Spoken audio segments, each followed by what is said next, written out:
നമസ്കാരം. നമുക്കറിയാം LP UP എക്സാമിൻ്റെ സമയം അടുത്തുകൊണ്ടിരിക്കുകയാണ്. ഇതുവരെ പല ആളുകളും പഠിച്ചു തുടങ്ങാത്തവരുണ്ടാവും, ചില ആളുകൾ പഠിച്ചു തുടങ്ങിയിട്ട് പാതി വഴിയിൽ നിന്നവരുണ്ടാവും. സമയം കഴിഞ്ഞിട്ടില്ല. ഇന്ന് മുതൽ അല്ലെങ്കിൽ ഇപ്പം തൊട്ട് നിങ്ങൾ എന്ത് ചെയ്യണം? മാക്സിമം ടൈം യൂസ് ചെയ്തിട്ട് നിങ്ങളെ മാക്സിമം സിലബസ് കവർ ചെയ്യുക എന്നുള്ള ഒരു ലക്ഷ്യത്തോടെത്തണം. അപ്പോൾ നമുക്കറിയാം നമ്മളിപ്പോൾ അത്തരത്തിലൊരു ലക്ഷ്യത്തോടെ മാക്സിമം എത്രത്തോളം നമുക്ക് സിലബസ് കവർ ചെയ്യാൻ പറ്റുമോ അത്രത്തോളം നമ്മൾ സിലബസ് കവർ ചെയ്യുന്ന ഒരു പദ്ധതിയായിട്ടാണ് നമ്മൾ മുന്നോട്ട് വന്നത്, അല്ലേ?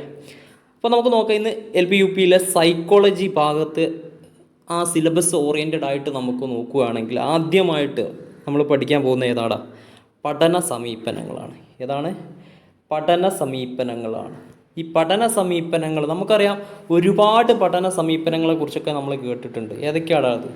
അതിലെ പ്രധാനപ്പെട്ട 5 പഠന സമീപനങ്ങളെക്കുറിച്ചാണ് നമ്മൾ ഇപ്പോൾ നോക്കാൻ പോകുന്നത്. ഏതൊക്കെയാണ്? 5 പഠന സമീപനങ്ങൾ. ഈ 5 ആളുകളെ നമ്മൾ ഇമ്പോർട്ടൻ്റ് ആയിട്ട്, വെരി ഇമ്പോർട്ടൻ്റ് ആയിട്ട് നമ്മൾ എന്ത് ചെയ്യണം? നോട്ട് ചെയ്ത് വെക്കണം. ഫസ്റ്റ് വൺ, വ്യാവഹാരിക സമീപനം അല്ലെങ്കിൽ ബിഹേവിയറൽ അപ്രോച്ച് അല്ലെങ്കിൽ വർത്തമാന മനഃശാസ്ത്രം എന്നൊക്കെ പറയുന്ന വ്യാവഹാരിക സമീപനത്തെക്കുറിച്ച് പഠിക്കണം. രണ്ടാമത്തെ വൈജ്ഞാനിക സമീപനം അല്ലെങ്കിൽ കൊഗ്നിറ്റീവ് അപ്രോച്ച്. മൂന്നാമത്തേത് മനോവിശ്ലേഷണ സമീപനം. നാലാമത്തേത് ന്യൂറോബയോളജിക്കൽ സമീപനം. അഞ്ചാമത്തേത് മാനവിക സമീപനം. ഇത്തരത്തിലെ പ്രധാനപ്പെട്ട 5 മനഃശാസ്ത്ര സമീപനങ്ങളെക്കുറിച്ചാണ് നമ്മൾ എന്ത് ചെയ്യാൻ പോകുന്നത്? പഠിക്കാൻ പോകുന്നത്. ഫസ്റ്റ് വൺ, വ്യാവഹാരിക സമീപനം. എന്താണ് വ്യാവഹാരിക സമീപനം എന്ന് പറഞ്ഞാൽ? ഒന്നുമില്ലടാ, ഈ വ്യാവഹാരിക സമീപനം അല്ലെങ്കിൽ വർത്തമാന മനഃശാസ്ത്രം എന്ന് പറഞ്ഞു കഴിഞ്ഞാൽ ആദ്യമായിട്ട് നിങ്ങൾ മനസ്സിലാക്കുക, ചോദനമില്ലാതെ പ്രതികരണമില്ല. എന്താണ്? ചോദനമില്ലാതെ പ്രതികരണമില്ല. വ്യാവഹാരിക സമീപനത്തിൻ്റെ അല്ലെങ്കിൽ ഇതിൻ്റെ മുഖ്യ വക്താവ് എന്ന് പറഞ്ഞു കഴിഞ്ഞാൽ ആരാടാ? JB വാട്സനാണ്. ഫസ്റ്റായിട്ട് വ്യാവഹാരിക സമീപനം അല്ലെങ്കിൽ വർത്തമാന സമീപനം എന്ന് പറഞ്ഞു കഴിഞ്ഞാൽ അതിൽ ആദ്യമായിട്ട് നമ്മളെ മൈൻഡിലേക്ക് വരേണ്ടത് JB വാട്സൺ. ആരാണ് വ്യവഹാരം അല്ലെ ബിഹേവിയറൽ അപ്രോച്ചിൻ്റെ വക്താവ്, മുഖ്യ വക്താവ് ആരാണെന്ന് ചോദിച്ചു കഴിഞ്ഞാൽ നമുക്ക് ആദ്യമായിട്ട് വരേണ്ട പേര് JB വാട്സൺ ആണ്. അമേരിക്കൻ മനഃശാസ്ത്രജ്ഞനാണ്. JB വാട്സൺ അമേരിക്കൻ മനഃശാസ്ത്രജ്ഞനാണ്. ആരാണ്? വ്യവഹാരിക സമീപനത്തിൻ്റെ മുഖ്യ വക്താവാണ്. രണ്ടാമത്തെ പോയിന്റ്, വ്യവഹാര മനഃശാസ്ത്രമാണ് മനഃശാസ്ത്രമെന്നും ഒരു പഠിതാവിന് അവൻ്റെ സാഹചര്യത്തിൽ മനസ്സിലാക്കുന്നതിനുള്ള വിദ്യാഭ്യാസത്തിൻ്റെ ലക്ഷ്യമെന്നും അഭിപ്രായപ്പെട്ടത് ആരാണെന്ന് നമുക്കൊരു ക്വസ്റ്റ്യൻ ചോദിക്കും, അല്ലെങ്കിൽ സ്റ്റേറ്റ്മെൻ്റ് ആയിട്ട് വരും. ആരാടാ? JB Watson. അപ്പോൾ JB വാട്സൺ എന്താണെന്ന് പറഞ്ഞത്? വ്യവഹാര മനഃശാസ്ത്രമാണ് മനഃശാസ്ത്രമെന്നും ഒരു പഠിതാവ് അവൻ്റെ സാഹചര്യത്തിൽ മനസ്സിലാക്കുകയാണ് വിദ്യാഭ്യാസത്തിൻ്റെ ലക്ഷ്യമെന്നും ആര് അഭിപ്രായപ്പെട്ടു? JB വാട്സൺ അഭിപ്രായപ്പെട്ടു. ഒന്നുമില്ലടാ, മനുഷ്യൻ അവൻ്റെ യഥാർത്ഥ സാഹചര്യത്തിൽ മനസ്സിലാക്കിക്കൊണ്ട് കിട്ടിയ ഡാറ്റ വെച്ച് വിലയിരുത്തി പഠനം കംപ്ലീറ്റ് ചെയ്യുമെന്നാണ് അദ്ദേഹം പറഞ്ഞത്. അദ്ദേഹം അതിന് ഒരു സ്റ്റിമുലസ് റെസ്പോൺസ് എന്ന ഒരു ബോണ്ടും കൂടെ ഇൻട്രൊഡ്യൂസ് ചെയ്തു. എന്തൊക്കെയാടാ? സ്റ്റിമുലസ് റെസ്പോൺസ് എന്നൊരു ബോണ്ട് അദ്ദേഹം എന്ത് ചെയ്തു? ക്രിയേറ്റ് ചെയ്തിട്ടുണ്ട്. അപ്പോൾ നമുക്ക് അവിടെ ചോദിക്കും, ഈ JB വാട്സൺ ക്രിയേറ്റ് ചെയ്ത സ്റ്റിമുലസ് റെസ്പോൺസിൻ്റെ യൂണിറ്റ് എന്തായിരുന്നു എന്ന് ചോദിക്കും. അതൊരു ഇമ്പോർട്ടൻ്റ് ആണ്, നോട്ട് ചെയ്തോ. യൂണിറ്റ് എന്തായിരുന്നു? റിഫ്ലക്സ് ആയിരുന്നു. എന്താണ്? സ്റ്റിമുലസ് റെസ്പോൺസിന് യൂണിറ്റ് എന്തായിരുന്നു എന്ന് ചോദിച്ചു കഴിഞ്ഞാൽ റിഫ്ലക്സുകൾ എന്നാണ് ആര്? JB വാട്സൺ ഇൻട്രൊഡ്യൂസ് ചെയ്തത്. അപ്പോൾ അത് മറക്കരുത്, വളരെ ഇമ്പോർട്ടൻ്റ് ആയിട്ടുള്ളൊരു പോയിൻ്റാണ്. റിഫ്ലക്സ് യൂണിറ്റ് ഓഫ് XR അല്ലെങ്കിൽ SRൻ്റെ യൂണിറ്റാണ് എന്ത്? റിഫ്ലക്സുകൾ. ഓക്കേടാ. പിന്നെ മൂന്നാമത് പറയുന്നത് നിരീക്ഷിക്കാവുന്നതും അളക്കാവുന്നതുമായ പ്രതിഭാസങ്ങളാണ് പഠിക്കേണ്ടതെന്ന് അഭിപ്രായപ്പെട്ട സമീപനമാണെന്ത്? വ്യാവഹാരിക സമീപനം. അപ്പം നമ്മളിവിടെ 3 പോയിന്റുകൾ പഠിച്ചു. ഈ 3 പോയിന്റുകളും വളരെ ഇമ്പോർട്ടൻ്റ് ആയിട്ടുള്ള പോയിന്റുകളാണ്, ഒരിക്കലും മറക്കരുത്. എന്താണ്? വ്യവഹാരികവാദം അല്ല വ്യവഹാരവാദം അല്ലെങ്കിൽ ബിഹേവിയറൽ അപ്രോച്ച് എന്ന് പറഞ്ഞു കഴിഞ്ഞാൽ വർത്തമാന അപ്രോച്ച് അല്ലെങ്കിൽ വർത്തമാന മനഃശാസ്ത്രം എന്ന് പറഞ്ഞു കഴിഞ്ഞാൽ ചോദനമില്ലാതെ പ്രതികരണമില്ല. മനുഷ്യൻ്റെ എല്ലാ പെരുമാറ്റവും ഒരു ചോദക പ്രതികരണ ബന്ധം കാണിക്കുന്നു എന്നാണെന്ത് ഈ വ്യവഹാരവാദത്തിലൂടെ പറയുന്നത്. അപ്പോൾ നോക്കാം, നമുക്ക് അടുത്ത പോയിന്റുകൾ നോക്കാം. അടുത്ത പോയിന്റ് എന്താണ്? ഒരു ജീവി ഒരു ബാഹ്യ ശക്തിയാൽ ഉത്തേജിതമാകത്തോളം അത് നിഷ്ക്രിയമായിരിക്കുമെന്നാണ് ഈ സമീപനം പറഞ്ഞത്. എന്താണ് പറഞ്ഞത്? മനുഷ്യൻ്റെ എല്ലാ പെരുമാറ്റവും നമ്മൾ നേരത്തെ പറഞ്ഞ പോലെ തന്നെ ചോദക പ്രതികരണ ബന്ധം കാണിക്കുന്നു. അത് തിരിച്ചു മറിച്ചുമൊക്കെയാണ് പറയുന്നത്. ഇതിനൊരു എക്സാമ്പിളാണ് ഈ സ്വിച്ച് ബോർഡിനെ പോലെ. അതുപോലെ തന്നെ അത്രയും SR ബന്ധങ്ങളെ പരിണത ഫലമാണ് വ്യവഹാരം. ബിഹേവിയർ, ഒരാളെ ബിഹേവിയർ എന്ന് പറഞ്ഞാൽ ഈ സ്റ്റിമുലസ് റെസ്പോൺസിൻ്റെ ഒരു പരിണിത ഫലമായിട്ട് കിട്ടുന്നതാണ് എന്ത്, ബിഹേവിയറിലെ വ്യവഹാരം എന്നാണ് ആര് പറയുന്നത്, വ്യവഹാരവാദക്കാർ പറയുന്നത്. അപ്പോൾ അടുത്ത പോയിന്റ് നോക്കാം. SR ബന്ധങ്ങളുമായി ബന്ധപ്പെടുത്തിയാണ് പഠനം നടക്കുന്നത്. ഈ സ്റ്റിമുലസ് റെസ്പോൺസ് അല്ല, ഒരു ചോദന അല്ലെങ്കിൽ പ്രതികരണത്തിൻ്റെ കണ്ടിന്യൂസ് ആയിട്ടാണ് ഒരാളിൽ എന്ത് നടക്കുന്നത്, പഠനം നടക്കുന്നതാണ് പറയുന്നത്. അതുപോലെ തന്നെ പ്രബലനം അവയെ ബലവത്താക്കുന്നു. പ്രബലനം എന്ത് ചെയ്യുന്നു, അവരെ ബലവത്താക്കുന്നു. ഓക്കെയാണ്. പിന്നെ അടുത്ത പോയിന്റ് വളരെ കൃത്യമായിട്ടുള്ള ഒരു പോയിന്റ്, അഭ്യാസത്തിലൂടെ ആവർത്തനത്തിലൂടെയും ശീലങ്ങൾ രൂപപ്പെടുന്നു. ഇത്തരം ഒരുപാട് പോയിന്റുകൾ നമ്മളിപ്പോൾ നോക്കി. ഈ പോയിന്റുകളൊക്കെ സ്റ്റേറ്റ്മെൻ്റ് ആയിട്ട് ചോദിക്കും. അപ്പോൾ നമ്മൾ കൃത്യമായിട്ട് ഇതിൽ ഏറ്റവും ഇമ്പോർട്ടൻ്റ് ആയിട്ട് നമ്മൾ നോക്കേണ്ട കാര്യങ്ങൾ എന്താണ്, വർത്തമാന ശാസ്ത്രം അല്ലെങ്കിൽ ബിഹേവിയറൽ അപ്രോച്ച് അല്ലെങ്കിൽ വ്യവഹാരവാദത്തിൽ നിങ്ങൾ എന്ത് ചെയ്യുക, ഒരു ചോദനമില്ലാതെ പ്രതികരണമില്ലാതെ ഇത്. പിന്നെ യൂണിറ്റ് ഓഫ് SR നമുക്കറിയാം, നേരത്തെ റിഫ്ലക്സുകൾ നമ്മൾ പഠിച്ചു. ആ റിഫ്ലക്സ് നമ്മൾ പഠിച്ചു വെക്കണം. അതുപോലെ മനുഷ്യൻ്റെ അവൻ്റെ യഥാർത്ഥ സാഹചര്യത്തിൽ നിന്ന് മനസ്സിലാക്കിക്കൊണ്ട് കിട്ടിയ ഡാറ്റ വെച്ചിട്ട് വിലയിരുത്തിയിട്ടാണ് പഠനം കംപ്ലീറ്റ് ചെയ്യുന്നത് എന്നും പറഞ്ഞിട്ടുണ്ട് ഇവിടെ. അപ്പോൾ ആ കാര്യങ്ങൾ നിങ്ങൾ കൃത്യമായിട്ട് നോട്ട് ചെയ്യുക. പിന്നെ വളരെ ഇമ്പോർട്ടൻ്റ് ആയിട്ട് ഇവിടെ നിന്ന് വരാൻ പറ്റിയൊരു സിമ്പിൾ ക്വസ്റ്റ്യനാണ്. ഏതാണ്, വ്യവഹാരവാദത്തിൻ്റെ മാനിഫെസ്റ്റോ എന്ന് പറഞ്ഞ സംഭവം എന്താണെന്ന് ചോദിക്കുക, അല്ലെങ്കിൽ എന്താണ് ആ മാനിഫെസ്റ്റോ എന്ന് ചോദിക്കുകയാണെങ്കിൽ 1913 നോട്ട് ചെയ്ത് വെച്ചാൽ 1913 കണ്ടത് psychology as the behaviourist views എന്ന് പറഞ്ഞ പുസ്തകമാണെന്ന് ബിഹേവിയറിസത്തിൻ്റെ മാനിഫെസ്റ്റോ എന്നറിയപ്പെടുന്നത്. അപ്പോൾ ഇത്തരം കാര്യങ്ങൾ നോട്ട് ചെയ്യാം. എന്തൊക്കെ കാര്യങ്ങളാണ് നമ്മൾ വ്യവഹാരവാദത്തിൽ പറഞ്ഞത്. വ്യവഹാര സമീപത്തിൻ്റെ മുഖ്യ വക്താവ് ഇമ്പോർട്ടൻ്റ് ആണ്. അതുപോലെ തന്നെ വ്യവഹാരശാസ്ത്രമാണ് മനഃശാസ്ത്രം. ഒരു പഠിതാവിന് അവൻ്റെ സാഹചര്യത്തെ മനസ്സിലാക്കി പഠിക്കുകയാണ് വിദ്യാഭ്യാസമെന്നും.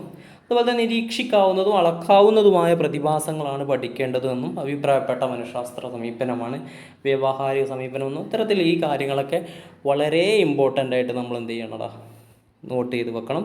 കൃത്യമായിട്ട് ഓരോ പോയിൻറ്റും അറിഞ്ഞു പഠിച്ചു കഴിഞ്ഞാൽ നമുക്ക് തീർച്ചയായിട്ടും ഈ ഏരിയയിൽ നിന്ന് സ്റ്റേറ്റ്മെൻറ്റ് ക്വസ്റ്റ്യനുകൾ പ്രതീക്ഷിക്കാം. അപ്പോൾ നിങ്ങളെന്ത് ചെയ്യുക, ഓരോ പോയിൻറ്റും എന്താണ് ആ വ്യവഹാരവാദം എന്ന് പറയുമ്പോൾ ജെ.ബി. വാട്സൺ ആണ് വ്യവഹാരവാദത്തിൻ്റെ മുഖ്യ വക്താവ്. പിന്നെ ജെ.ബി. വാട്സൺ എന്ത് പറഞ്ഞിട്ടുണ്ട് എന്നത്, ചോദക പ്രതി SR ബോണ്ട് ക്രിയേറ്റ് ചെയ്തത് ആരാണ്, ജെ.ബി. വാട്സൺ ആണ്.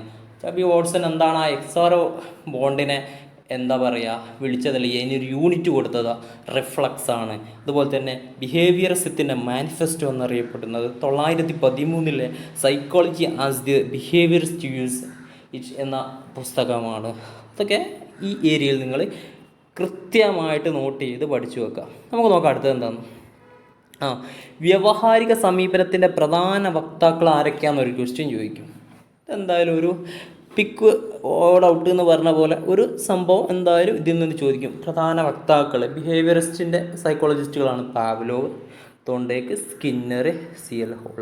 അപ്പോൾ ഈ 4 ആളുകളെ കൃത്യമായിട്ട് അറിഞ്ഞിരിക്കുക. ആരൊക്കെയാണ് വ്യവഹാര സമീപനത്തിൻ്റെ പ്രധാന വക്താക്കൾ എന്നുള്ളൊരു ക്വസ്റ്റ്യൻ നിർബന്ധമായിട്ടും നമ്മളെ ക്വസ്റ്റ്യൻ പേപ്പറിൽ കണ്ടിരിക്കും. നിങ്ങൾ മാക്സിമം എന്ത് ചെയ്യുക, ഈ 4 ആളുകളെ ഒരിക്കലും വിടരുത്. ഇവരാണ് ആര്, ബിഹേവിയറിസ്റ്റിൻ്റെ ആൾക്കാർ ആരൊക്കെയാണ്, Pavlov, Thorndike, Skinner, CL Hull. Okay, സെറ്റാണേ. അപ്പോൾ ഓക്കെ, അടുത്തതിലോട്ട് പോവാം. നമുക്ക് ഇനി അടുത്തത് നമ്മൾ പറയാൻ പോകുന്നത് വൈജ്ഞാനിക സമീപനമാണ്. ഇതിൽ ഈ ഓരോ പോയിന്റുകളും വളരെ ഇമ്പോർട്ടൻ്റ് ആണ്.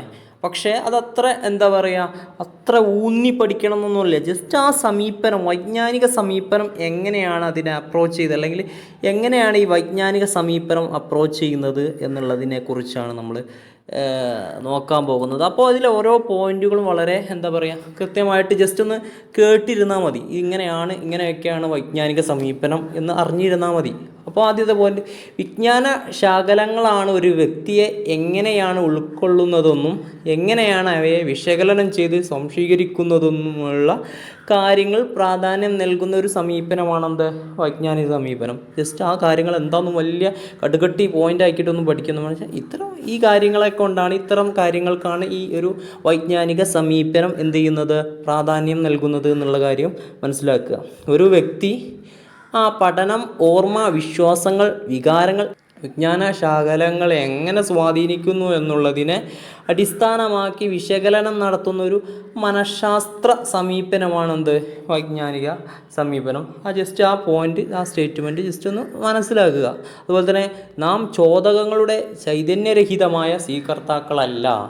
ഇവിടെ നിങ്ങൾ ഈ ഒരു പോയിന്റ് വളരെ ഇമ്പോർട്ടൻ്റ് ആയിട്ട്, നാം ചോദകങ്ങളുടെ ചൈതന്യരഹിതമായ സ്വീകർത്താക്കളെ അല്ല എന്നുള്ളൊരു പോയിന്റ് നിങ്ങൾക്ക് എവിടെയെങ്കിലും ഒരു സ്റ്റേറ്റ്മെൻ്റ് ആയിട്ട് കാണുകയാണെങ്കിൽ ഇത് ഏത് സമീപനവുമായിട്ട് ബന്ധപ്പെട്ടതാണെന്നുള്ളൊരു ക്വസ്റ്റ്യൻ ഇവിടുന്ന് വരും. അപ്പോൾ നമ്മളറിയാം വൈജ്ഞാനിക സമീപനങ്ങളാണ്. ഈ വൈജ്ഞാനിക സമീപനങ്ങൾ നമ്മൾ പഠിക്കുമ്പോൾ വളരെ ഇമ്പോർട്ടൻ്റ് ആയിട്ട് ഒരുപാട് ആളുകളെ നമ്മൾ എന്ത് ചെയ്യാണ്ട് പഠിക്കാനുണ്ട്. അത് കാര്യങ്ങൾ നമ്മൾ അടുത്ത ക്ലാസ്സിൽ, തുടർന്നുള്ള ക്ലാസ്സുകളിൽ നമ്മൾ എക്സ്പ്ലെയിൻ ചെയ്യും. ഇവിടെ നമ്മൾ നോക്കുന്നത് വൈജ്ഞാനിക സമീപനം എങ്ങനെയാണ് അപ്രോച്ച്, അല്ലെങ്കിൽ എങ്ങനെയാണ് ഈ കൊഗ്നിറ്റീവ് അപ്രോച്ച്, എങ്ങനെയാണ് ഈ ഒരു വൈജ്ഞാനിക സമീപനം ഉൾക്കൊള്ളുന്നത് അല്ലെങ്കിൽ നിലനിൽക്കുന്നത് എന്നുള്ളത് ജസ്റ്റ് ഒന്ന് ഒരു ധാരണ ഉണ്ടാക്കിയെടുക്കുക എന്നുള്ളത് മാത്രമാണ് എന്ത് ചെയ്യുന്നത് ഇവിടെ നമ്മൾ നോക്കുന്നത്. അതുപോലെ തന്നെ വിജ്ഞാനാർജനം എന്നത് ഇന്ദ്രിയാനുഭൂതി, ഓർമ്മ, വിജ്ഞാന സംസ്കരണം എന്നീ പ്രക്രിയകളിലൂടെ പ്രശ്നങ്ങൾ നിർദ്ധാരണം ചെയ്ത് ഭാവി ജീവിതത്തെ സംവിധാനം ചെയ്യുന്ന ഒരു പ്രതിഭാസമാണ് എന്നാണ് വൈജ്ഞാനിക സമീപനം എന്ത് ചെയ്യുന്നത്, പറയുന്നത്. ഇനി അടുത്ത പോയിന്റുകൾ നോക്കുകയാണെന്നുണ്ടെങ്കിൽ നമുക്ക് മനസ്സിലാക്കാൻ പറ്റൂ. അടുത്ത പോയിന്റ് എന്താ പറയുന്നത്, പരിസ്ഥിതിയുമായ സമയോചനം കൈവരിക്കാൻ സഹായമാകുന്ന 6 മനുഷ്യനിലുള്ള ഉയർന്ന വൈജ്ഞാനിക ശേഷികളാണ്. മനുഷ്യനിലുള്ള ഈ ഉയർന്ന വൈജ്ഞാനിക ശേഷികളെയാണെന്ത് പരിസ്ഥിതിയുമായി സമയോജനം കൈവരിക്കാൻ സഹായിക്കുന്നത് എന്നാണ് ആര് പറയുന്നത്, ഈ ഒരു വൈജ്ഞാനിക സിദ്ധാന്തക്കാർ പറയുന്നത്. വ്യവഹാരങ്ങളിലൂടെ മനുഷ്യൻ ആർജിക്കുന്ന വൈജ്ഞാനിക വികസനത്തിനും നിർവഹിക്കുന്ന ജീവിത ധർമ്മങ്ങൾക്കും ഈ സമീപനം ഊന്നൽ നൽകുന്നു. ഊന്നൽ നൽകുന്നു എന്നുള്ളത് നമുക്ക് കൃത്യമായിട്ട് ജസ്റ്റ് ഒന്ന് അറിഞ്ഞിരിക്കുക കാര്യങ്ങളൊക്കെ. അകത്തേക്ക് പ്രവേശിക്കുന്ന വിജ്ഞാനശകലങ്ങൾ സംസ്കരിക്കപ്പെടുന്നു, എന്നിട്ട് എന്ത് ചെയ്യുന്നു, പരിവർത്തനം ചെയ്യപ്പെടുന്നു, ക്രമീകരിക്കപ്പെടുന്നു. പ്രതികരണം എന്ന ഉത്പാദനം ഈ ആന്തരിക പ്രക്രിയകളിലൂടെ സ്വഭാവത്തെ ആശ്രയിച്ചിരിക്കും. ഈ പോയിന്റുകൾ ജസ്റ്റ് ഇങ്ങനെ കേട്ട് കഴിഞ്ഞാൽ നമുക്ക് ആർക്കായാലും ഒന്നും കത്തൂല. സംഭവം എന്താണെന്ന് പറഞ്ഞാൽ ജസ്റ്റ് എന്താണ് ആ വൈജ്ഞാനിക സമീപനം കൊണ്ട് ഉദ്ദേശിക്കുന്നത്, ഈ വൈജ്ഞാനിക സമീപനം എന്തൊക്കെ കാര്യങ്ങൾക്കാണ് ഊന്നൽ നൽകുന്നത്, ജസ്റ്റ് നമ്മൾ ഈ പറഞ്ഞ പോയിന്റുകളൊക്കെ ഒന്ന് ജസ്റ്റ് ഒന്ന് റീഡ് ചെയ്തിട്ട് മൈൻഡിലോട്ട് കയറ്റി വെക്കാം. അത്രയേ ഉള്ളൂ, സിമ്പിളായിട്ട് കിട്ടും.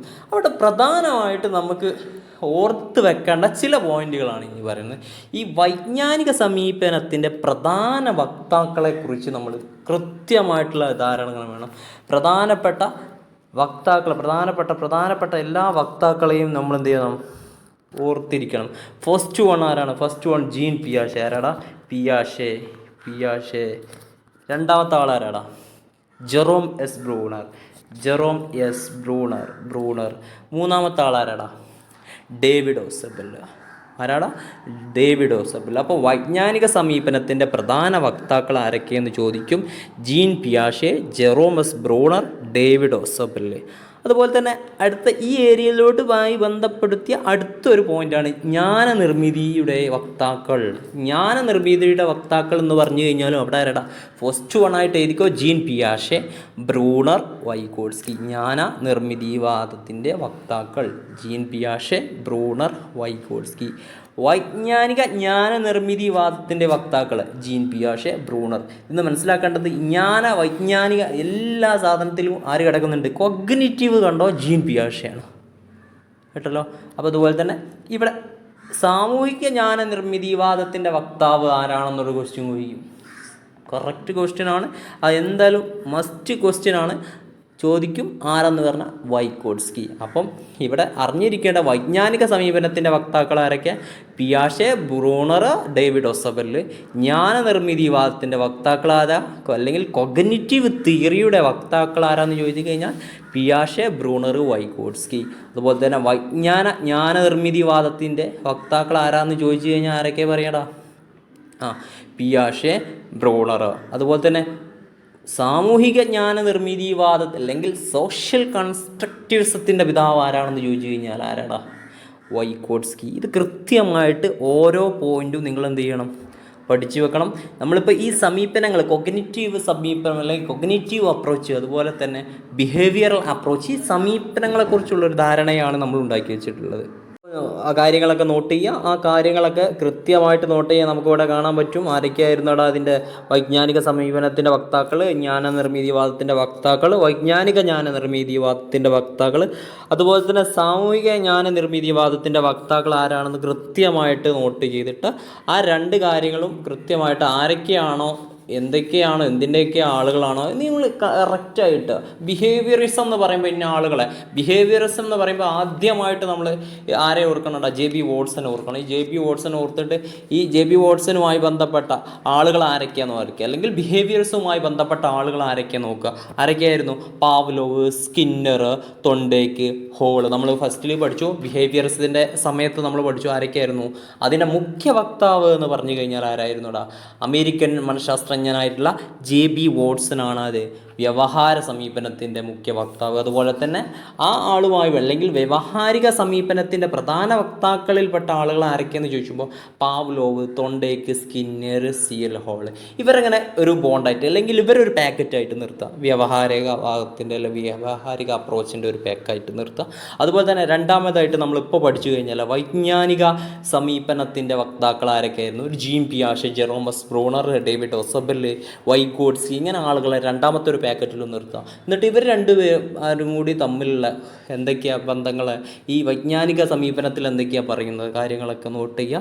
ഇത് രണ്ടും രണ്ട് കോളങ്ങളായിട്ട് മനസ്സിൽ പതിച്ചു വെച്ച് കഴിഞ്ഞാൽ ഏത് ക്വസ്റ്റ്യൻ വന്നു കഴിഞ്ഞാലും നമുക്ക് കൃത്യമായിട്ട് എന്ത് ചെയ്യാൻ പറ്റൂടാ, അതിനെ അനലൈസ് ചെയ്തിട്ട് ആ ക്വസ്റ്റ്യനിൽ നിന്ന് തന്നെ നമുക്കതിൻ്റെ ആൻസർ കണ്ടെത്താനുള്ള ഒരു ലെവലിലോട്ട് നമുക്ക് എത്താൻ പറ്റും. അപ്പോൾ നിങ്ങൾ ശ്രദ്ധിക്കേണ്ടത് വൈജ്ഞാനിക സമീപനം, അതുപോലെ തന്നെ വ്യവഹാരിക സമീപനം, ഇതുമായി ബന്ധപ്പെട്ട ആളുകൾ, ഇവരെ സമീപനത്തിൻ്റെ സ്റ്റേറ്റ്മെൻറ്റുകൾ, ഇതുവരെ നമ്മൾ ഇതേ കാര്യങ്ങളൊക്കെ ഒന്ന് ജസ്റ്റ് ഒന്ന് അറിവിൽ മൈൻഡിലോട്ട് കയറ്റി വെക്കുക.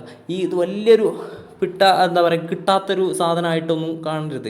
ഈ പറഞ്ഞ കടുകട്ടി വാക്കുകൾ അതുപോലെ തന്നെ പറയാൻ കാരണം ചിലപ്പോൾ ക്വസ്റ്റ്യൻ അതുപോലെ തന്നെ ആയിരിക്കും വരിക. അപ്പോൾ നമ്മൾ ഇതിലേതെങ്കിലും ഒരു വാക്ക് അല്ലെങ്കിൽ ഏതെങ്കിലും ഒരു വേർഡ് നമ്മളെ ഇന്നറിലായിട്ട് കയറി കിടന്നിട്ടുണ്ടാവും. ആ സാധനം വെച്ചിട്ട് നമുക്ക് എന്ത് ചെയ്യാൻ പറ്റും? കൃത്യമായിട്ട് ഓരോന്നും ആൻസർ ചെയ്യാൻ പറ്റും. അപ്പോൾ നമുക്ക് അടുത്ത ക്ലാസ്സിൽ കാണാം. ഓക്കെ.